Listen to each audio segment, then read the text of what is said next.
तो ये हमारे बीबीए चैप्टर की लास्ट यूनिट है। इसमें 3 टॉपिक है हमारे पास, उनको हम पढ़ेंगे। तो सबसे पहला टॉपिक है errors in a BBA. BBA जैसा हम जानते हैं कि एक प्रोग्रामिंग लैंग्वेज होती है, और कोई भी दुनिया की प्रोग्रामिंग लैंग्वेज अगर आप कर रहे हो या पढ़ रहे हो तो ऑब्वियसली सी बात है कि जब आप उसमें कोई कोड करोगे तो एरर आएगा। ऐसी कोई लैंग्वेज दुनिया में बनी ही नहीं कि आपने कोड किया और एरर ना आए, ऐसा पॉसिबल ही नहीं है। तो उन्होंने इस चीज़ को देखा और यहाँ पर एरर को हैंडल करने के तरीके बताए गए हैं कि इसमें आप ये देखेंगे कि जब आप बीबीए पे कोड करते हैं तो इसमें जो एरर आते हैं उनकी पहचान आप कैसे करें, ये किस तरह का एरर है और कैसे दूर होगा। बीबीए में आमतौर पर 2 तरह के एरर आते हैं। बीबीए में क्या, मतलब ऑलमोस्ट सभी भाषाओं में 2 तरह के एरर होते हैं। तो मैं बीबीए का कनेक्शन यहाँ ले चल रहा हूँ, तो मैं बीबीए की बात करूँगा केवल। तो बीबीए में जो 2 तरह के एरर होते हैं उसमें से पहला जो एरर होता है उसे बोलते हैं कंपाइलर एरर। ठीक है, कभी आप कोड करना, कोड जब करोगे तो ये एरर आएगा टाइटल के रूप में, वहाँ पे लिखा हुआ आएगा कंपाइलर एरर, करेक्ट। तो जो कंपाइलर एरर होता है उसके आने के पीछे का जो कारण होता है वो होता है if you do any mistake in a syntax. जैसे आप कोई कोड करते हो और कोड के सिंटैक्स में कहीं पर आपने गलती कर दी तो ये एरर आपको देखने को मिल जाता है। इसका एक एग्जाम्पल लेते हैं।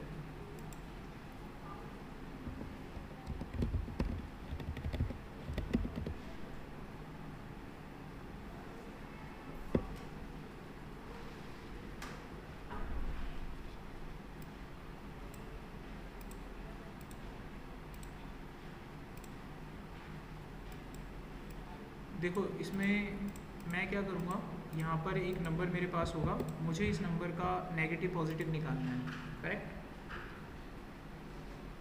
इसको निकालने से पहले एक चीज़ और क्लियर कर दूँगा आपको ताकि आप इसको और अच्छे से समझ पाएँ। दोनों एरर को डिस्क्लोज कर रहा हूँ, दोनों एरर के नाम फिर बताता हूँ मैं आसानी से कैसे पकड़ें आप। बीबीए में पहला एरर आता है कंपाइलर एरर। आने की वजह मैंने आपको बता दी, अगर कोई सिंटैक्स में आप गड़बड़ी करते हो तो ये एरर आ जाता है। दूसरा जो एरर होता है उसे बोलते हैं रन टाइम एरर। वो एरर आपका तब आएगा जब आप अपने किसी लॉजिक में गलती करते हो, कोई लॉजिक आप लगाते हो और उसमें गलती हो जाती है।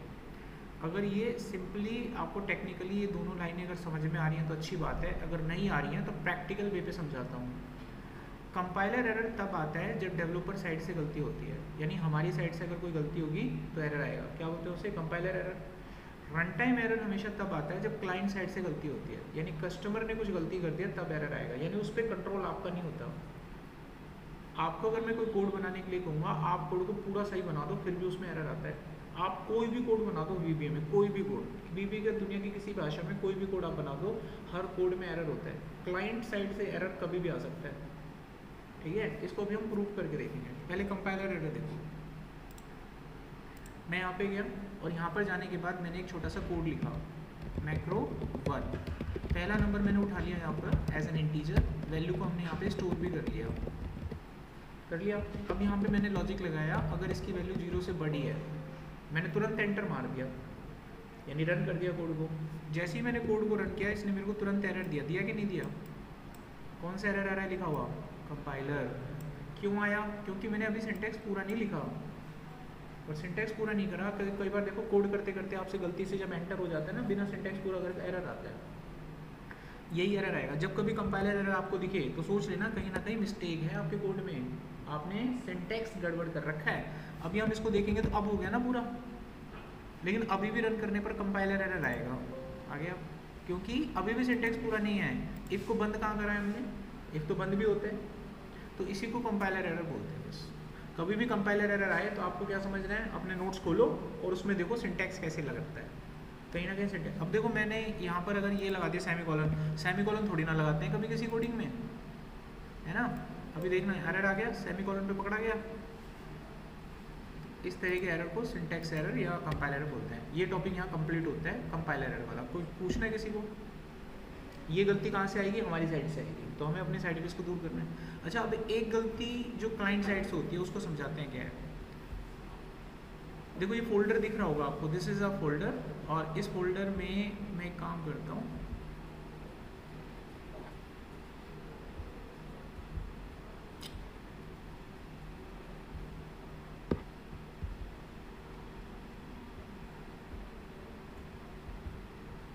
ओके। इस फोल्डर में ना मैं एक फ़ाइल एंटर करूँगा, मान लीजिए ये वाली फ़ाइल मैं इस फोल्डर में डाल देता हूँ, डाल दी। अब इस फोल्डर में ये फ़ाइल मौजूद है, आपको भी पता है और मेरे को भी पता है ये बात, ठीक है। अब मैं अगर आप लोगों से कहता हूँ कि कोड बनाओ इस फाइल को खोलने का, यानी इस फाइल को ओपन करने का कोड बनाओ, तो जितना भी हमें आता है हम कैसे बनाएंगे कोड को देखना। किसी को कुछ कहना है कि सर नहीं ऐसे बनाओ, तो मैं वो भी कर दूंगा। अभी मैं जो कोड बना रहा हूँ वो देखो, अब मैंने लिखा यहाँ पर मैक्रो नंबर 2। यहाँ पर इस फाइल को खोलने के लिए कोड ऐसे बनाते हैं, कल पढ़ा था हमने। ओपन करते हैं, फाइल का नाम लिखेंगे यहाँ पे, ठीक है। तो यहाँ पे सबसे पहले क्या डलता है, एड्रेस डलता है फाइल का, ये हम एड्रेस डाल देंगे। और इस फाइल का नाम लिख देंगे यहाँ per unit 4 XLSM macro file. अभी मैं रन करूँगा तो फाइल खुल जाएगी, कोई दिक्कत थोड़ी ना इस फाइल में, है कोई प्रॉब्लम? ओपन हो गया ना कोड। इसमें कुछ करना है चेंजेस तो बताओ, नहीं करना, सब कुछ ठीक है। लेकिन इसमें अब एरर कब आएगा, मान लो क्लाइंट साइड को हमने कोड बना के दिया और क्लाइंट ने ये फाइल यहाँ से डिलीट कर दी। अब फाइल मौजूद है कोई वहाँ पे, देखो यहाँ पे कोई फाइल है, वो मैं डिलीट कर देता हूँ। अब तो नहीं है ना। अब ये कोड जब वो चलाएगा, चलेगा कोई? चलेगा ही नहीं, एरर आएगा। तो कौन सा एरर आ रहा है पढ़ो, रन टाइम एरर, ठीक है, यही इसका दिक्कत है। समझ आ गई बात में आपको? तो दो तरह के एरर होते हैं, एक जो हमारी गलती से आए कंपाइलर एरर, एक जो क्लाइंट की गलती से आए रन टाइम एरर। फाइनल देखो, मशीन बनी कहीं पे, फाइनल जैसे कार बनी, जिसने बनाई कंपनी ने सारी टेस्टिंग करके कार दिया आपको, यानी अपनी साइड से सारी टेस्टिंग करी है, दी है कि नहीं दी है। अब वो कार बना के जब क्लाइंट के पास आती है तो एक डॉक्यूमेंटेशन भी देते हैं उसको, भैया इसको ऐसे ऐसे कर लेना, कोई दिक्कत आए तो इसको ये फॉलो करो तब चलेगी। अब कार चलती किससे है, पेट्रोल से चलती है, डीजल से चलती है, CNG से चलती है, तो जो भी उसका फ्यूल सिस्टम है उससे चलती है कार। लेकिन वहाँ पर आप उसकी जगह पर उसके इंजन में पानी और चीनी डालोगे तो चलेगी? चलेगी? एरर आ जाएगा ना, गाड़ी खड़ी हो जाएगी ना, रुक जाएगी ना। तो इसमें डेवलपर की कोई गलती थी? बताओ, आप लोग सोच के बताओ। अभी कोई दिक्कत है यहाँ पे? कंपाइल टाइम एरर पता लग गया, रन टाइम एरर आपको पता लग गया। अच्छा देखो, रन टाइम जो एरर होते हैं ना, उनको हैंडल करना हमारी रेस्पॉन्सिबिलिटी होती है। क्लाइंट के सामने अगर ये एरर आएगा तो एप्लीकेशन तुरंत बंद हो जाएगा, तो हमें क्लाइंट को बताना होता है कि ये गलती हो रही है, इसको सुधार लो। इसी चीज़ को गाड़ी में मैनेज करके देते हैं डैशबोर्ड पे। अगर आपके दरवाजे की खिड़की खुली रह जाती है तो एक अलार्म बजता रहता है कि डोर डजंट ओपन, है ना, कि वो बंद नहीं हुए हैं, शट डाउन करो। सीट बेल्ट नहीं लगाते तो वो आपको एक वार्निंग देता रहता है। आपकी गाड़ी में फ्यूल खत्म हो जाता है तो वार्निंग देता रहता है ना। आपकी गाड़ी में इंजन खत्म हो जाता है तो वार्निंग देता रहता है। डैशबोर्ड पे 3 तरह की लाइट होती है ना, ऑरेंज होती है, ग्रीन होती है, रेड होती है ना, होती है कि नहीं होती? तो वो डैशबोर्ड सिस्टम आपको बताता है, रेड लाइट अगर जल रही है तो समझ जाओ खतरनाक है। रेड लाइट जलने पर गाड़ी को तुरंत स्टॉप करो, आगे मत लो, क्योंकि वो सीधा सीधा आपकी जान से रिस्क होता है। रेड लाइट मतलब आपकी जान से रिस्क है, समझ गए? तुरंत रुकना है आपको और उस पर एक्शन लेना है। अगर ऑरेंज दिखती है मतलब वार्निंग है, सचेत हो जाओ, कुछ गड़बड़ी पैदा होने वाली है, इसको दूर कर लो। ग्रीन का मतलब होता है बिल्कुल ओके है, आप जा सकते हैं, सिंपल। तो सेम इसी चीज़ की वार्निंग हमको क्लाइंट को देना होता है। तो हम क्या करेंगे, यहाँ पर कोडिंग पे जाते हैं वापस। अगर हम ऐसा नहीं करेंगे तो क्या होगा, एप्लीकेशन तुरंत स्टॉप हो जाएगी। और जो गाड़ी में रेड अलार्म आ रहा है, ठीक है, और उसमें फ्यूल का इंडिकेशन आ रहा है, जो इंजन ऑयल होता है, अब आपने उसको नज़रअंदाज कर दिया, थोड़ी देर के बाद गाड़ी जाम हो जाएगी, इंजन सीज हो जाएगा।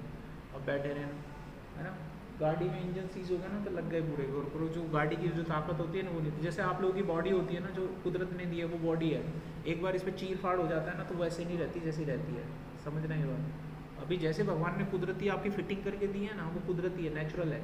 एक बार चीरा फाड़ा लग गया ना वो नेचुरल नहीं रहता है, तो फिर आती रहती है दिक्कत, चलने में दिक्कत आएगी, सांस लेने में दिक्कत आएगी, फिर बस फिर तो डॉक्टर और आप एक रिश्ता हो जाएगा आप लोगों का।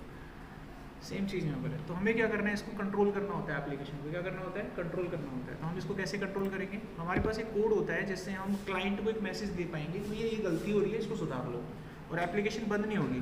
तो हम क्या करेंगे, यहाँ पर एक कोड हैंडल करने के लिए लिखेंगे ऑन एरर गो टू, एक लेबल बनाएंगे ऐसे, और यहाँ लिखेंगे एग्जिट सर्व, और ये जो लेबल मैंने बनाया था यहाँ पर मैं अपना क्लाइंट को मैसेज दे दूंगा, फाइल नॉट फाउंड।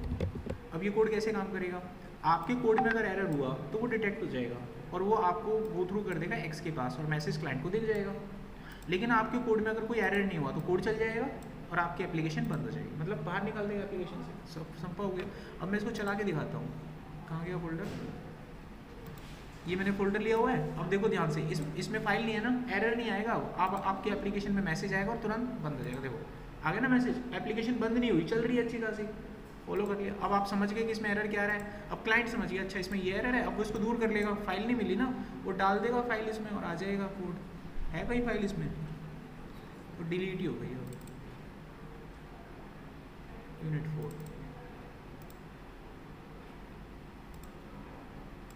अभी आ गई फाइल वो। अभी मैं इस फाइल को आपके सामने चला के दिखाता हूँ, खुल जाएगी अभी। समझ में आया? कोई दिक्कत नहीं है, फाइल होगी तो चल जाएगी, नहीं होगी तो वार्निंग आ जाएगी आपके पास, आपको टेंशन नहीं लेना। तो इस तरीके से हम इस पे काम करते हैं बेटा। अभी कोई डाउट है किसी का?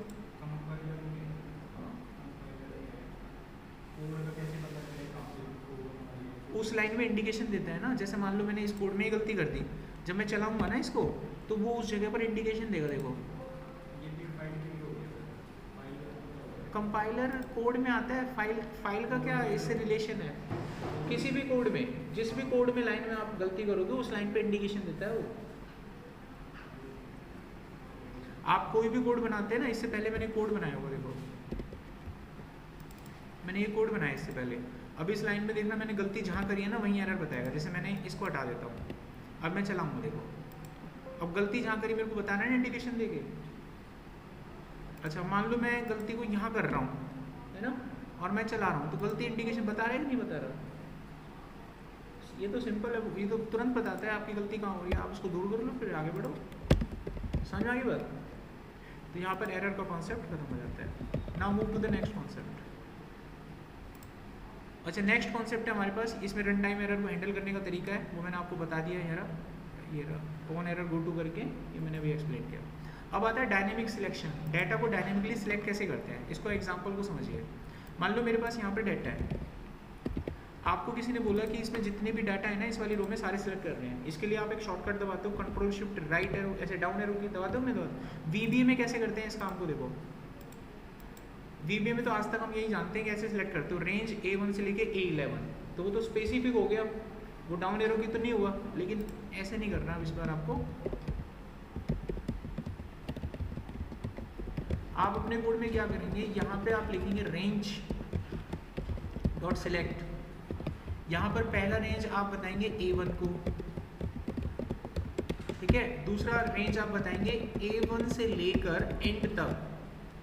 अब एंड देखो मैंने यहाँ ऐसे ही करते हो ना, कंट्रोल शिफ्ट डाउन, पहले एक पेन पॉइंटर लेते हो, ये मैंने ले लिया रेंज A1, इसके बाद आप कंट्रोल शिफ्ट दबा के क्या करते हो, तो राइट जाते हो या डाउन जाते हो? राइट में जाओगे तो राइट का सिलेक्ट होगा, डाउन करोगे तो डाउन का सिलेक्ट होगा, तो एंड तक जाना होता है। तो यहाँ पे मैं लिखूंगा एक्सेल टू राइट, तो ये राइट तक जाएगा। देखो अभी मैं रन कर रहा हूँ इस कोड को, तो राइट तक का पूरा सिलेक्ट होगा, A1 को आधार मान के, यानी A1 से स्टार्ट हुआ राइट में चला गया लास्ट तक। देखो लास्ट यहीं तक डाटा आ गया। अगर इसी चीज को मेरे को नीचे तक लेना है तो यहाँ पे क्या लिखना होगा, एक्सेल डाउन। ये देखो अगर आपको कंट्रोल ही नहीं करते तो कंट्रोल ही पूरा सिलेक्ट होता है, अगर पूरा सिलेक्ट करना होता है तो उसके लिए कंट्रोल ही होता है। लेकिन यहाँ पर VBA में उस कमांड को कैसे लिखेंगे, यहाँ पर आप लिखोगे range A1 then current region. Current region का मतलब होता है A1 के इर्द गिर्द जो भी डाटा कनेक्टेड है वो सारा। तो अभी जैसे आपने रन किया, ये got an answer,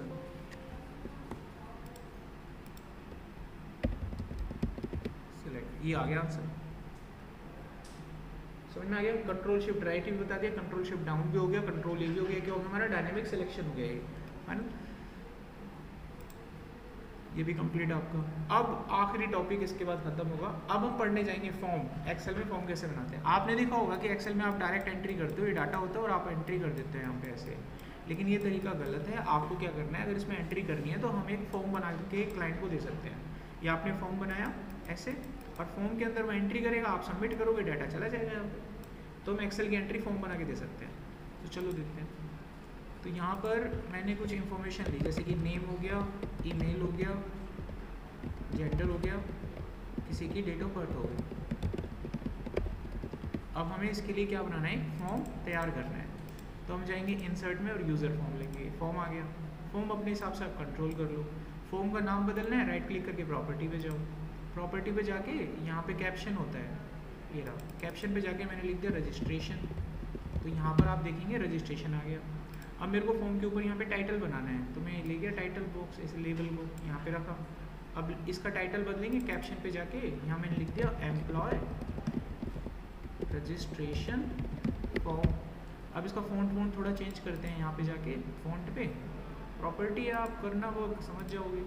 font change हो गया, कलर चेंज करते हैं इसका, तो यहाँ पे जाके हमने इसका कलर भी चेंज कर दिया। अब हम इसको यहाँ पर अपने हिसाब से डेकोरेट कर देंगे।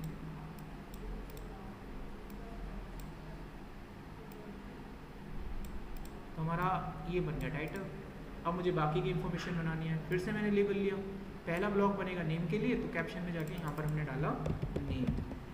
अब नेम के भी हम फ़ॉन्ट थोड़ा चेंज कर देते हैं, यहाँ पे हमने इसको करके बोल्ड 10 पॉइंट ले लिया। इसका भी कलर चेंज करते हैं, तो यहाँ पे जाके हमने इसका कलर भी थोड़ा चेंज आउट कर दिया, नेम भी आ गया। अब हम लेते हैं इसके सामने टेक्स्ट बॉक्स, तो ये टेक्स्ट बॉक्स हो गया इसके सामने। यहाँ पर यूज़र से हम एंट्री करवाएंगे।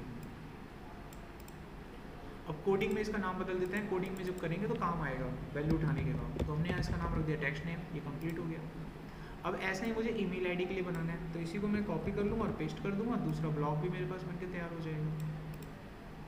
सिर्फ इसका नाम यहाँ बदल देंगे, इसका नाम बदल के मैं यहाँ पे कर देता हूँ ईमेल,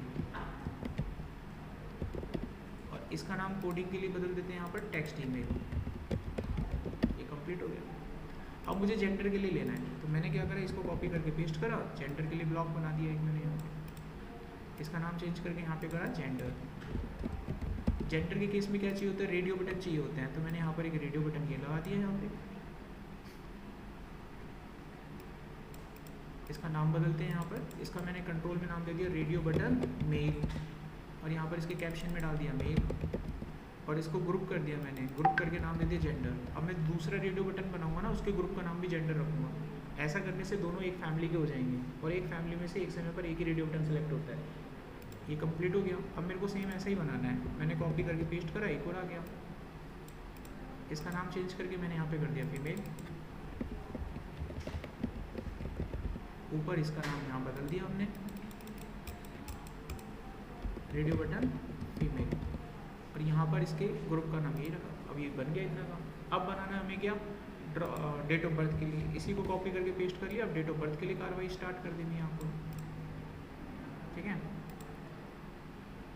1 2 3 4, ठीक है।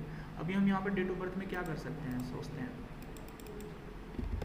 या तो मैं एक टेक्स्ट बॉक्स लेके उसमें वैल्यू डाल सकता हूँ, या फिर मैं एक ड्रॉप डाउन लिस्ट का यूज़ कर सकता हूँ। इसके अंदर जितनी भी तारीख होंगी वो आ जाएंगी। इसका नाम चेंज करके लिख देता हूँ मैं कॉम्बो बॉक्स। ये कॉम्बो बॉक्स होता है, कॉम्बो बॉक्स डे बना दिया। अब एक कंट्रोल और ले लेते हैं जिसके अंदर मंथ आ जाएंगे सारे के सारे, सिर्फ सेलेक्ट करने होंगे उसे, जनवरी से दिसंबर तक आ जाएंगे। इसका नाम कर दिया मैं कॉम्बो बॉक्स मंथ। अब एक और ले लेते हैं ईयर के लिए, इसमें ईयर आ जाएंगे आपके पास सिलेक्ट करने के लिए। अब इसका नाम भी बदलते हैं यहाँ पर कॉम्बो बॉक्स ईयर, ये भी कंप्लीट हो गया। अब हमें लेने हैं बटन, तो ये बटन का कंट्रोल आ गया। यहाँ मैंने पहला बटन ले लिया, एक बटन और ले लेते हैं, 2 ले लेते हैं, एक बटन मैंने और ले लिया यहाँ पे। इसका नाम चेंज करेंगे, कोडिंग में नाम बदला इसका मैंने पहले बटन सबमिट, और इसके कैप्शन में इसका नाम बदल दिया, यहाँ पे लिखा हमने सबमिट। इसका कलर हम यहाँ से बदल सकते हैं, तो ये हमने यहाँ पर कलर भी बदल दिया। यहाँ से बैक कलर भी बदल सकते हैं, तो ये मैंने इसका बैक कलर ब्लैक कर दिया, तो सबमिट बटन हो गया। अभी मैं इसके फ़ॉन्ट में इसको बोल्ड भी कर देता हूँ, यहाँ पे बोल्ड करा, 10 नंबर लिया, ओके करा, बटन बन गया। अगर क्लिक हो जाता है ना फॉर्म पे तो ये खुल जाएगा। वापस वहाँ पर कैसे जाना होता है, कंट्रोल R दबाना है और फॉर्म पे डबल क्लिक करना है, फॉर्म वापस खुल जाएगा आपका। अब मैं इसको बनाऊँगा रीसेट बटन, तो यहाँ पे जाएंगे, इसकी प्रॉपर्टी भी थोड़ी बहुत सेट कर लो आप लोग, राइट क्लिक करके प्रॉपर्टी, देखो क्या सेट कर सकते हो प्रॉपर्टी में। कहाँ गई प्रॉपर्टी, इसको बंद करो, अभी प्रॉपर्टी आ गई। अभी मैं इसका नाम बदलूँगा, यहाँ पर क्या है, बटन रीसेट। टाइम लगेगा, सिर्फ डिजाइनिंग में लगना है आपका।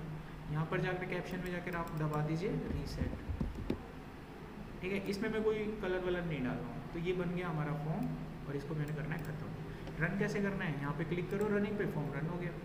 लेकिन अभी इसके अंदर कुछ है तो नहीं, खाली पड़ा है ये, तो हम इसके अंदर डाटा डालेंगे। डाटा डलेगा कहाँ, यहाँ से फॉर्म पे क्लिक करो, डबल क्लिक, और यहाँ से ना एक इवेंट उठाना पड़ता है, इनिशियलाइज नाम होता है उसका, इनिशियलाइज। इसके अंदर कोड करना होता है, ये वो कोड होता है, यानी ये वो पार्ट होता है जो आपके फॉर्म के रन होने से पहले चलता है। यानी कि अगर मैं आपको दिखाऊं, अगर मैंने हाई लिखा है, ठीक है, अब ध्यान से देखना, अगर मैं फॉर्म को रन करूँगा तो पहले हाई प्रिंट होगा और फिर फॉर्म आएगा। तो फॉर्म के चलने से पहले वो चलता है, ये बात निश्चित हो गई है। यानी कि मैं उस जगह पे जाके इनके अंदर डाटा फिल करने का कोड लिख दूंगा यहाँ पे। अब वो कोड कैसे लिखूँगा देखो, तो फिर उससे क्या होगा कि जब आपका फॉर्म रन हो जाएगा तो वहाँ पर ड्रॉप डाउन लिस्ट में डेट वगैरह आ जाएंगे, सबकी तारीखें वगैरह आ जाएंगी। अब वो कोडिंग में क्या लिखना है मेरे को, मैं यहाँ पे लिखूँगा सबसे पहले डे लूँगा मैं यहाँ पर, इसको मैं क्लियर कर दूँगा, जो भी उसमें डाटा होगा वो पहले साफ़ हो गया। अब मैं यहाँ पर एक लूप चला दूँगा 1 से लेकर 31 का, 31 दिन होते हैं इसलिए। अब उसके अंदर वो वैल्यू ऐड कर दूँगा cvday.addItemI। तो ऐड आइटम आई का मतलब एक एक करके उसमें दिन तारीख वगैरह ऐड हो जाएगी। देखो ये देखो इसमें सारे दिन ऐड हो गए। ऐसे ही मेरे को मंथ ऐड करने, ईयर ऐड करने, कुछ नहीं है। अब मैं ईयर ऐड करने का कोड करूँगा, कॉपी पेस्ट, यहाँ पे लिखा मैंने ईयर, और ईयर हम ऐड कर देते हैं 1990 से लेकर 2010 तक। ये हो गया ईयर ऐड। अब करने हैं मंथ ऐड। अब मेरे को ये बताओ मंथ आपको नंबर में ऐड करने हैं कि टेक्स्ट में ऐड करने हैं, जैसा कहोगे वैसे डाल दूँगा मैं। 1 to 12 ऐसे चलेगा। टेक्स्ट में करते हैं, देखो टेक्स्ट में ऐड करने के लिए आपको यहाँ पर एक वेरिएबल बनाना होगा, ठीक है। अब मेरे को इसमें एक साथ सारी वैल्यू डालनी है, जनवरी फरवरी, तो हमें बहुत सारे वेरिएबल लेने पड़ेंगे। लेकिन हमारे पास VBA में एक कॉन्सेप्ट होता है जिसमें मल्टीपल आइटम आप स्टोर कर सकते हो एक ही वेरिएबल में। उस कॉन्सेप्ट का नाम होता है एरे। इसमें डाल दो एक साथ, पहले जनवरी हो गया, फरवरी, मार्च, अप्रैल, तो ऐसे आप डाल देना सारी वैल्यू। मैंने इतनी डाल दी। अब यहाँ पर मैं एरे का इंडेक्स जो होता है 0 से स्टार्ट होता है, तो यहाँ पर जो लूप चलेगा मेरे 0 से 5 तक चलेगा, क्योंकि 6 महीने डाले हैं मैंने, तो लूप आपका चलेगा 0 से 5 तक। अब आपको यहाँ पर जो वैल्यू ऐड करनी है, किस में करनी है, मंथ में ऐड करनी है। अब यहाँ पर कॉल कैसे करोगे आप, आपके वेरिएबल का नाम m है, इंडेक्स की वैल्यू i से आ जाएगी। तो ये पहला कंट्रोल बनेगा m0, m1, m2, m3, m4। m0 का मतलब जनवरी होगा, फरवरी, मार्च, ऐसे ऐड हो जाएगा। रन करो, आपका डाटा सबमिट हो गया, देखो सब कुछ आ गया आपके पास, ईयर, मंथ, डेट सब आ गया। अब प्रॉब्लम ये है कि अगर मैं जब डाटा डालूँ, देखो अभी एक सिलेक्ट होगा इसमें से, रीसेट करने से सारा रीसेट हो जाना चाहिए। ये करेंगे अब हम, तो इसके लिए कोडिंग करना पड़ेगा मेरे को। रीसेट पे डबल क्लिक करो, इसका कोड खुल गया ये रहा। अब यहाँ कोडिंग में मैं क्या लिखूँगा वो देखो, यहाँ पर मेरे को कोडिंग में लिखना होगा जो मेरा टेक्स्ट बॉक्स है जिसका नाम टेक्स्ट नेम था, उसके टेक्स्ट की वैल्यू को नल कर दो। जब आप उसमें कुछ डालते हो तो वो टेक्स्ट वैल्यू होती है, वो हमने ब्लैंक कर दी, खत्म हो गया। ऐसे ही जो मेरे पास टेक्स्ट है ईमेल वाला, इसके टेक्स्ट को भी नल कर दो, ये भी खत्म हो गया। अच्छा रही बात रेडियो बटन की, एक रेडियो बटन मेल था, इसकी वैल्यू को फॉल्स कर दो। एक्चुअली क्या होता है, जब आप किसी रेडियो बटन पे क्लिक करते हो ना तो उनकी वैल्यू ट्रू सेट हो जाती है, हम लोगों को फॉल्स करना है। फॉल्स करने से क्या होगा, वन सेलेक्ट हो जाएंगे, कुछ भी आपने कर रखा हो तो रेडियो बटन भी सेट आउट हो गए। अब रह गई बात किसकी, ड्रॉप डाउन लिस्ट की। ये तो बना ही रखा है कोड, उठा के डाल दो। इसमें पहले उसको क्लियर किया गया, बाद में भरा गया, ऐसा ही चाहते थे हम, ये हो गया काम। अभी आप रन करके देखो, फॉर्म को कभी भी रीसेट करना हो तो टेंशन नहीं है, हमारे पास कोड है, कुछ भी भर दो आप। अब मन कर रहा है रीसेट, हो गया कंप्लीट। अब सिर्फ डेटा फीड करना है, तो सबमिट बटन पे कोडिंग करते हैं इसको, ठीक है। चलो सबसे पहले मैं क्या करूँगा, कुछ वेरिएबल बनाऊंगा जिसका इस्तेमाल करूँगा फॉर्म से डाटा उठा के उनमें स्टोर करने के लिए, ठीक है। तो gate data from the form, इसके लिए मैं कुछ क्या करता हूँ, वेरिएबल बना लेता हूँ, name, email, date of birth, gender, सभी के सभी स्ट्रिंग टाइप के लेते हैं। नेम के अंदर वैल्यू डालेंगे कहाँ से, टेक्स्ट बॉक्स से, उसका नाम था टेक्स्ट नेम का टेक्स्ट आ गई।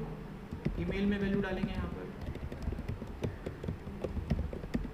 वो भी आ गई हमारे पास, ठीक है। अब डेट ऑफ बर्थ के अंदर वैल्यू डालेंगे, उसका नाम था पहले का डे, तो टेक्स्ट उठा लिया डे का, फिर इसको अपेंड कर दिया इस वाले साइन के साथ। फिर मंथ उठा लेंगे, टेक्स्ट से उठते हैं वैल्यू, फिर बीच में अपेंड कर दिया ये, फिर हम उसका ईयर उठा लेंगे, सब कुछ उठा लिया, आ गया इसमें। अब जेंडर उठाना है। अब जेंडर का ये नहीं पता कौन सा रेडियो बटन सेलेक्ट है, पता करना पड़ेगा पहले आपको, लॉजिक लगा के पता करो। रेडियो बटन मेल को चेक कर लेते हैं, अगर उसकी वैल्यू ट्रू है तो इसका मतलब मेल वाला बटन सेलेक्ट कर रखा है आपने, तो जेंडर के अंदर मेल को स्टोर कर लेंगे। अगर ऐसा नहीं है तो जेंडर के अंदर फीमेल को स्टोर कर लेंगे। एक समय पर सिलेक्ट तो एक ही वैल्यू होगी। डेटा आ गया हमारे पास।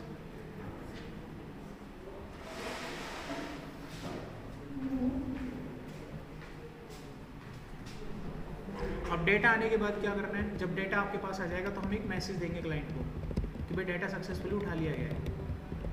देंगे कि नहीं, ऐसे देना पड़ता है जैसे आप फॉर्म में डाटा सबमिट करते हैं।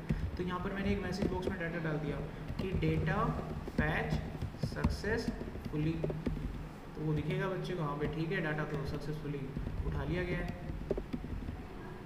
आगे डाटा, अब सक्सेसफुली डाटा उठाने के बाद अब हम आगे बढ़ेंगे। अब वो डाटा एक्सेल में फिल करना है। Fill this data inside Excel, तो डाटा एक्सेल में फिल करना है। तो डाटा एक्सेल में फिल करने के लिए हम यहाँ क्या लिखेंगे, सेल, सेकंड रो का पहला कॉलम, यहाँ पे क्या डालेंगे, नेम, चला गया।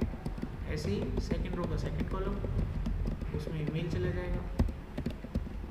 सेकंड रो का थर्ड कॉलम, उसमें जेंडर भेज देना है आपको। और सेकंड रो का फोर्थ कॉलम, उसमें आप लोग डेट ऑफ बर्थ को भेज दो। अब बाद में सारे डाटा को ऑटो फिट कर दो।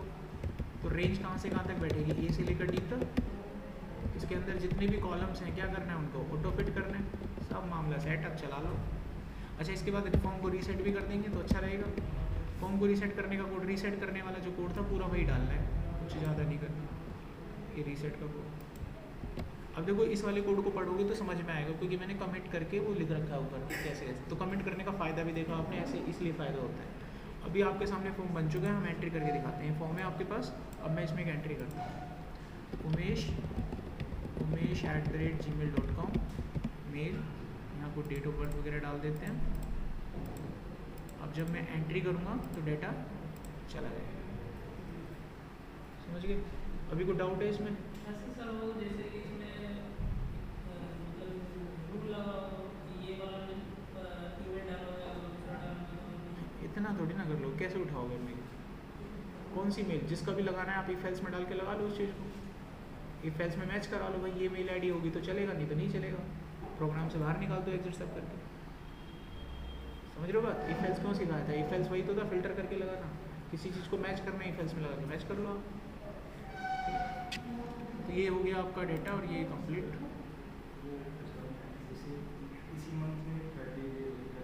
कंडीशन लगेगी, इससे जो वैल्यू आप उठा रहे हो उसको इफ एल्स में डाल के कंडीशन लगेगी ना।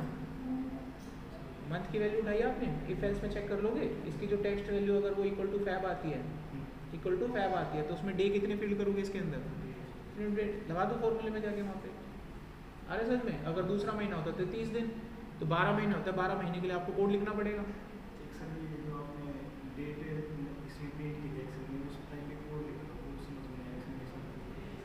यहाँ पे जो प्रिंट हुई है ये वाला, इससे पहले जो डेट आपने जो कोड लिखा, डेट की वैल्यू उठाने का ये वाला। ये देखो मेरा जो पहला कंट्रोल है ना, देखो मैं बताऊँ, मैं फॉर्म है ना जो फॉर्म में कंट्रोल है, इनके नाम है, मैंने इसको नाम दिया हुआ है, मैंने इसको नाम दिया हुआ है CB डे। तो इसकी वैल्यू उठाने के लिए लिखूंगा CB डे डॉट टेक्स्ट। इसकी वैल्यू उठाने के लिए ऐसे सेम प्रोसेस चलेगा, ठीक है। तो मैंने वही प्रोसेस यूज करा है। देखो डेट जब डालते हैं तो बेटा बीच में कोई हाइफन वाइफन नहीं लगाओगे। 3 जनवरी 2012 को कैसे लिखोगे, 3/2/2012, गलत नहीं है। हाइफन वगैरह नहीं लगाओ बीच में। तो बीच में मैंने हाइफन जोड़ दिए इसके डेट लाने के लिए, फिर उस हाइफन में वो प्रिंट हो गया। आगे समझ में, ये प्रिंट हो गया। अभी कुछ भी चलाओ वो चली जाती है डेट। तो टॉपिक यहाँ कंप्लीट होता है, इसको मैं सेव कर देता हूँ।